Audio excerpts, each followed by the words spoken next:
Start with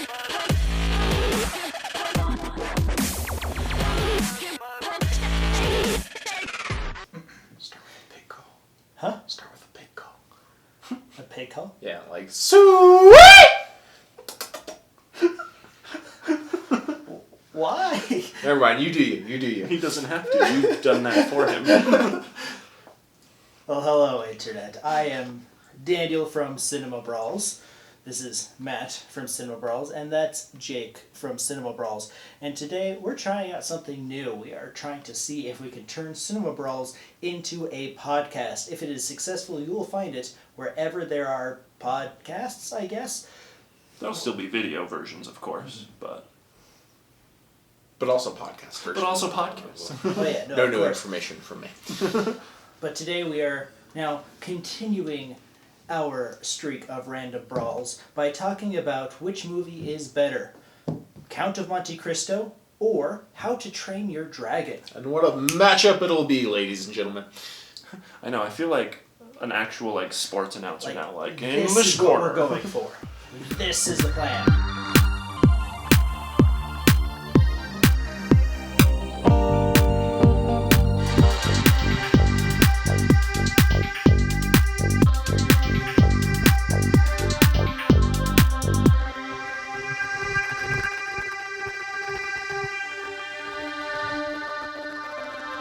No, I mean, these are two very uniquely different movies. Definitely. Both good for their own reasons.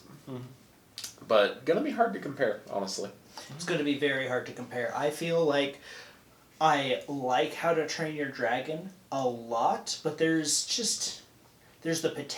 so much potential with the Count of Monte Cristo, and so I'm excited to kind of see. This is one that I am on the fence on. I normally have very strong opinions, but this is one that I feel strongly about, that I don't know who's going to win. Right. My first impression of it is pretty similar. I mean, one's a serious movie that deserves respect, and the other is a comedic movie that also deserves respect. So I'm on the fence. For sure. You know, I went into this when we first drew it out, however long ago. Sure. I thought I was going to be more on the fence. But I hadn't seen Count of Monte Cristo. But now I have seen it in preparation for this video. And I gotta say, I think I want to vote for that one. I can definitively say that. I just think it was a lot more thought out. The story, it was a lot more engaging. There was a lot more emotion, a lot more development. And I'll be honest, I have a lot of gripes with How to Train Your Dragon compared to the book that I will talk about later. Oh, you got gripes with the book. I can't wait to tell you about Count of Monte Cristo. It'll be fun. Now, remember, ladies, we are not judging these based off the books. We're judging based off the movies. But there is a discussion to be had on the merits of adaptation. But is the movie good by itself? That's what we'll talk about. On your mark, get set, Brawl! So, The Count of Monte Cristo. This is the 2002 version that we're talking about here. It stars Jim Caviezel and Guy Pearce, and Richard Harris is in it. And it's directed by Kevin Reynolds. How to Train Your Dragon is a 2010 movie starring Jay Baruchel, Gerard Butler, Christopher Mintz, and David Tennant. David Tennant's in it? He has a cameo line. Well, alright, let's go ahead and get into it. Story-wise, what do you guys think? So I think that the story of How to Train Your Dragon is fun. It's interesting, and I like the premise of basically, Vikings are fighting dragons, but there's not so much heavy mythology, but there's still a lot of mythology. And it's funny and comedic, and I kind of like that aspect of it. They did a good job of creating their own world. For sure. Yeah. That's kind of where I would disagree. I feel like the story of How to Train Your Dragon is very basic. It is fun, but it's basic. And I understand it's a kid's movie. It's not meant to be super deep. But I think this is where I'll go into the differences between the book, because I personally feel the story that the book had would have been much better in a movie format. For example, the main difference is, first of all, the dragons were not pests that they had to fight and get rid of. they were handed out as pets already. When you came of age, you were handed an egg and you had to wait for it to hatch, and then you could start training your dragon, hence the name. And Hiccup, he was small and kind of awkward, but he wasn't a shut-in, like, that ruins everything, like in the movie. He had a lot more of an active role rather than a reactive role. I feel like in the movie, a lot of the plot just kind of happens to Hiccup. All the stuff he learns about dragons kind of happens on accident while he's spending time with Toothless. Which, by the way, in the book, Toothless is not the mega death dragon that's the only one of his kind and no one's ever seen it or caught it or whatever. In the book, Toothless is the runt of the litter. He hatched super late, he was super small, he literally was toothless, he was a baby. All of his story was based on him gaining his own victory rather than winning the affection of the girl or his dad's approval. And I feel like that was a lot better of a story, and I feel like that would have been a better movie story. And I feel like they changed so much of it in the movie to make it more predictable. This is what all the movies are about. And it was predictable, like, even as a teenager when I first saw it, I thought it was kind of predictable. I can see that, and I would even agree with that a little bit, that it is predictable. I would say that it is okay to be somewhat formulaic, especially with something as, for lack of a better term, experimental as something like this, to have an established formula of screw up becomes hero. But that, I mean, the book does sound like an interesting story, but the movie, I still feel like, did a good job with its story. Yeah, I feel like you can't compare it to the book 'cause it just uses the same names as the book. It's not the same story.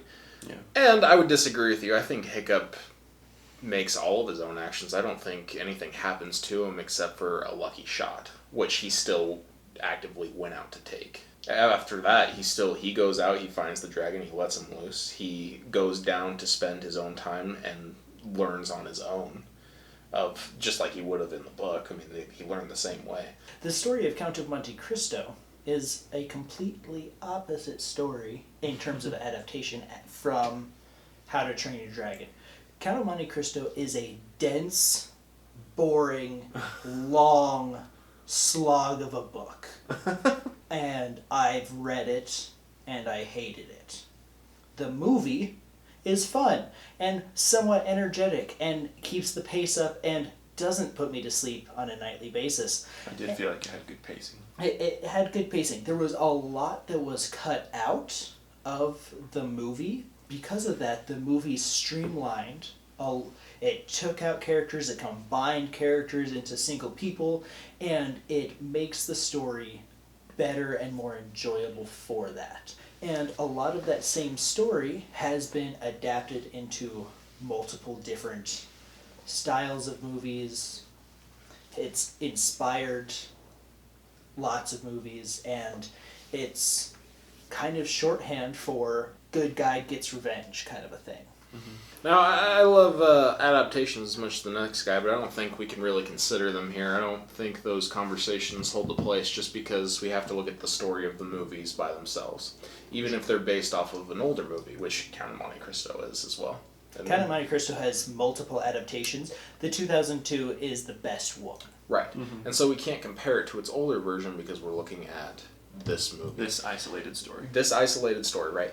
So, I mean, looking at the two stories, they're both interesting and unique. I think I like the story of How to Train Your Dragon just a little bit more, but I think Count of Monte Cristo gets a lot of merit in characters. Oh, absolutely. Oh, hardcore. Right. So if I'm looking at the story, I want to vote for How to Train Your Dragon just because I think it's more of a fun, unique story, and I like the way things take place. It's not really something, like I said, they built kind of their own world. It was hard to get into initially because, I mean, they have a very specific vocabulary and mannerisms that it's like, okay, you have to get into the mindset of this is a classic story. They are all very posh, I guess, for lack of a better term. It's almost like adapting Shakespeare in that you just have to be along for the ride for the first little bit till you just get into it, Right. And eventually you do get into it.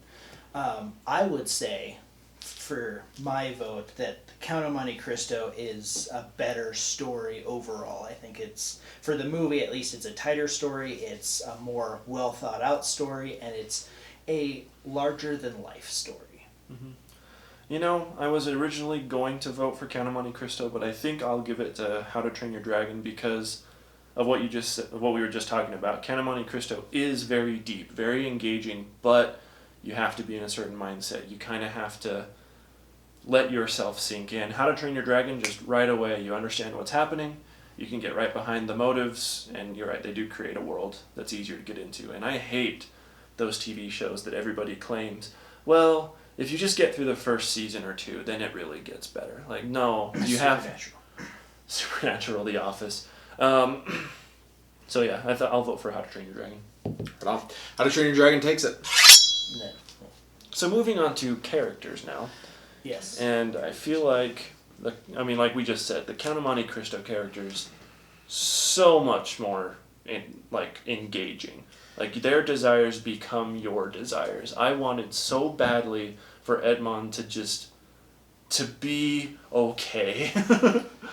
And, like, he's betrayed primarily by his best friend, which just adds to the bitterness and just the despair, and you feel for these characters. And it's super interesting. They do such a good job of making an emotional connection. But that's why the Count of Monte Cristo is great. It's because it's about the characters. Yeah, and right. you know, what we were just talking about with the story being a little bit more difficult to get into, I feel like you can get into it because of the characters. You understand their motives and their history, basically. Well, yeah. And you're sucked in. That's it. If you realize that the characters had sucked during that movie, Mm-hmm. you'd realize that the movie altogether would just be lost and forgotten to time. Sure. But I feel like they nailed the characters Absolutely. in the movie. Sure. Like Jim Caviezel does a great job. He's a little bit weird. Jim Caviezel's kind of a weird actor. Mm-hmm. He's super soft spoken, and so the parts where he's supposed to be the Count of Monte Cristo, where he's supposed to be,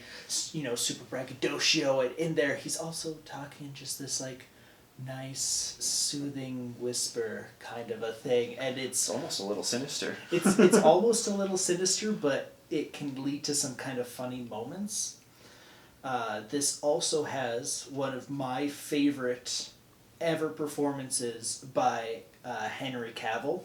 Who's 20 years old in he's real time. 19, 20, 21 years old in this thing, and it's hilarious. He is such a baby face. Comparatively, How to Train Your Dragon has good characters. Sure. Hiccup grows into his own. Everybody kind of grows in the same direction. Mm-hmm. But as a kid's movie, the potential just isn't there to even come close to Count of Monte Cristo. I think if, there is a lot of emotion with the How to Train Your Dragon movies, I feel like it's still just a kid's movie. You can't have the depth of character that you can in other movies. How to Train Your Dragon hits a high bar, but that bar can only go as high as kids' movies allow. Right. I will say, though, because it's a kid's movie, you're not really looking for depth. The characters are basic because you want the kids to have someone to project themselves onto and help find themselves. And How to Train Your Dragon, I think, teaches, you know what, if you're a little awkward, if you feel like you screw up a lot, that's okay, because Hiccup was the same way, and look at him now, And I think that's good to the point of How to Train Your Dragon, but I still think Count of Monte Cristo is better. I don't know, I feel like How to Train Your Dragon just had a lot of one-string characters. Definitely. Too many one-string characters. The best part of those characters are their silly names. Snotlout. Alright, well, I think we can agree to give this one to Count. Definitely. Yeah, we'll give it to Count. Alright. Now, hear me out. Rewatchability. Well, How to Train Your Dragon. Yeah, and again, this is always a free category for the underdog movie. It is. It's where movies lack depth, they can kind of redeem themselves through easiness to watch. And obviously, Count of Monte Cristo is a good movie, but it's not going to be nearly as easy to sit through as a comedy children's movie with jokes. It's fun. It's colorful. There's dragons. Right. And as we've discussed in previous episodes, sometimes dragons just make everything better.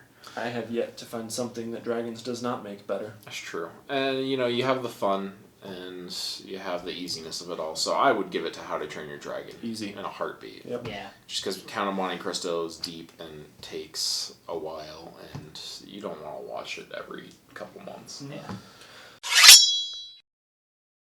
Now here we come to merits in genre, where we do have to talk about the books. And we've already talked a little bit about them. How to Train Your Dragon completely abandons its roots and really just keeps the names and the setting. Vikings, dragons, move on.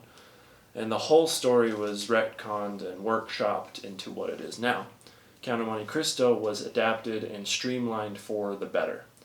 And they haven't really tried remaking Count of Monte Cristo since, because I feel like this movie did good enough. The 2 sequels How to Train Your Dragon got were...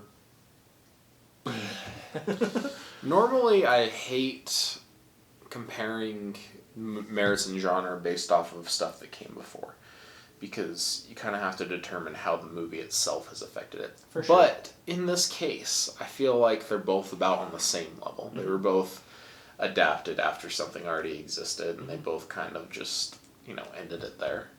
That's kind of what this category is for, is where did it come from, where did it leave the genre it was placed in. I think it's more about the impact, that it left. And see, that's the thing, is that I struggle, I think that the Count of Monte Cristo story is timeless.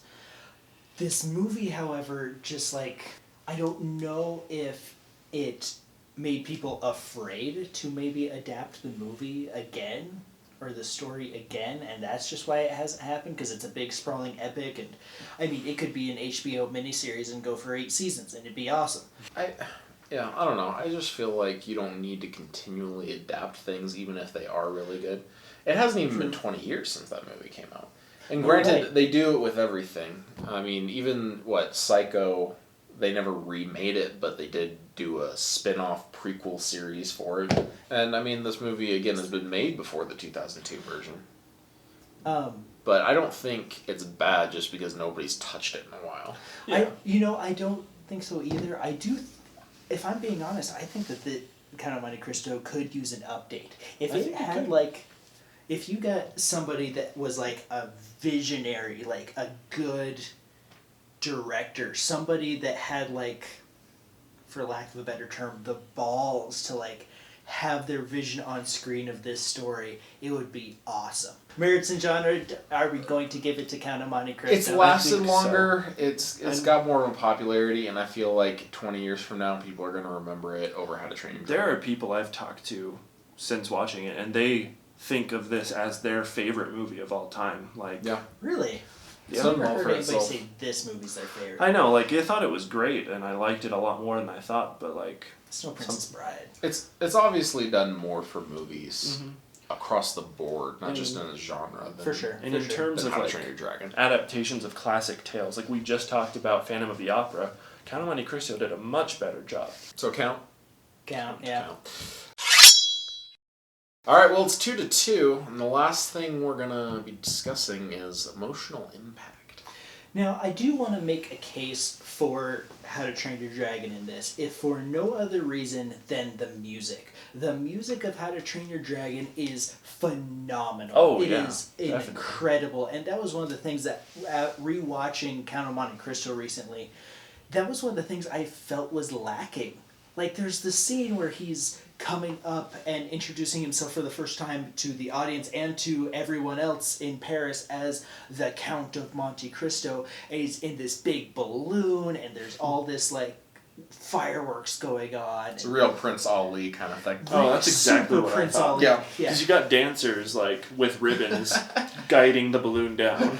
There was no there was just some ambient noise in the background kind of a thing, but there was no music, no gravitas to it, versus when he's flying on when Hiccup's flying on Toothless for the first or 12th time or whatever, it's incredible and emotional, if for no other reason than the music tells me so. I agree. Emotionally, it's a lot more uplifting in How to Train Your Dragon. But That's true. yeah. But uplifting isn't necessarily what this category is about. It's, how It is if that's what the movie was trying to go for. If that's what the movie was trying to go for, but obviously the Count of Monte Cristo is not going for uplifting. No, but How to Train Your Dragon was. Right. Sure. But I think you make some good points. I was actually leaning more towards How to Train Your Dragon just because I feel like it does a really good job of conveying its emotion. Mm-hmm. But that's one of the things, is that it does a good job of conveying its emotion through the music, but everything else falls flat versus Count of Monte Cristo, that the characters are giving these great performances. There's a lot of emotional catharsis at the end of the movie, just not as much backed up by the music, if that makes sense. Definitely. That's true. But I mean, I wouldn't say How to Train Your Dragon necessarily falls flat in the other stages. I mean, storytelling, it does a good job of conveying its emotion just through what the stakes are. You know, It's got pretty high stakes for a kid's movie. People almost die. Mm-hmm. Dude actually loses a part of his body. There's consequences. There are consequences, which doesn't always happen. That's true. Especially not for kids' movies. Yeah, exactly. And, I mean, he has to live with that, but at the same time, what he's gained over that is so much bigger than losing a foot. And he's fine. And that's an emotional connection that now he has to Toothless, because now they're both kind of broken. Mm-hmm. But they make each other whole. That is true. But, yeah. It Dang, does. We're making a good point for I know. It's like, shoot, now what do we do? I think I'm still going to vote for Count of Monte Cristo because of what Daniel said. There is a lot of tension. Like, you see Edmond beaten to the ground. Everything is taken away from him, and he kind of turns into a jerk. But he's completely justified.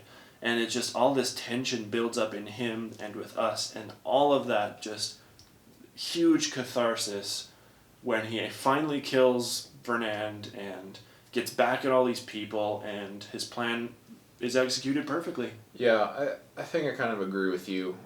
It's kind of like what I was talking about before. How to Train Your Dragon, it deals with its emotions really well. I would say it deals with the emotion just as well as Count of Monte Cristo does. Mm-hmm. However, Count of Monte Cristo deals with more complex and harder to control emotions. Mm-hmm. It's kind of like the same as we were talking about before. They both do it really well, but Count of Monte Cristo has a higher bar that it can mess with or go to. For sure. And so that's why it takes out.